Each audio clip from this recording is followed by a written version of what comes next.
École de marine, Rimouski, le 20 août 1956. Cher Edmond, ce soir, j'ai des remords.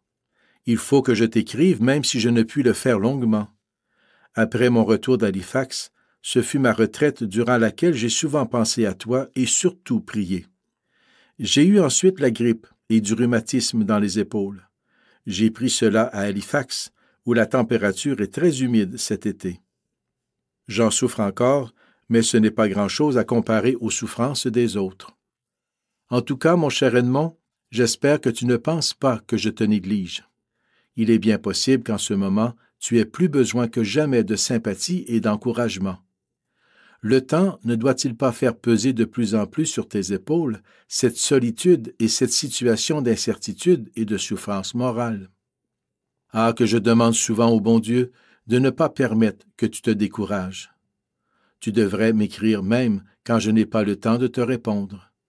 Le fait d'écrire à ton ami peut t'apporter quelque consolation. Entre amis, il ne s'agit pas de compter les tours et de mesquiner. Ne te gêne pas, mon cher Edmond.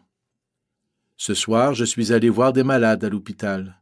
L'un, un protestant, est sérieusement malade.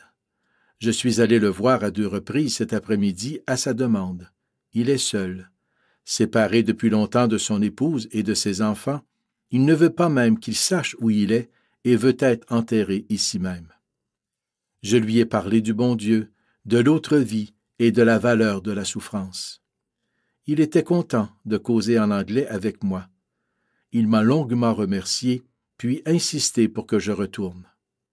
Je lui ai apporté ce soir de la lecture, un petit évangile et un livre de photos sur l'Angleterre, car il est anglais. Cela lui a fait plaisir. Il faut que tu m'aides à gagner cette âme au bon Dieu avant qu'il ne paraisse devant le grand juge. Il est pris de cancer et ça ne peut pas être long. Il faut à tout prix donner à cette âme l'espérance et l'amour qui sauvent. Je l'ai fait méditer un peu sur le crucifix qui pendait au mur et il m'a semblé en retirer un peu de paix et de consolation. Il m'a dit qu'il était reconnaissant d'être à Rimouski au milieu de gens qui lui manifestent de l'amitié et de la sympathie. Je lui ai dit que nous étions très contents et très honorés de l'avoir et de pouvoir lui manifester un peu d'affection et l'aider à supporter son épreuve. J'ai hâte à demain pour le voir et lui parler un peu du bon Dieu qu'il ira voir sous peu. Le bon Dieu est si bon. Comme les plus cruelles épreuves prennent du prix quand on les regarde et accepte avec foi et confiance. J'espère aller à Québec cette semaine. J'irai te voir. Présente mes amitiés à tes compagnons pour qui je prie souvent, spécialement au jeune Abel, pour qui j'ai beaucoup de sympathie. Bon courage, mon cher Edmond. L'épreuve prendra fin et tu auras amassé d'énormes richesses spirituelles. Ton padre qui t'aime, Philippe Roy, prêtre.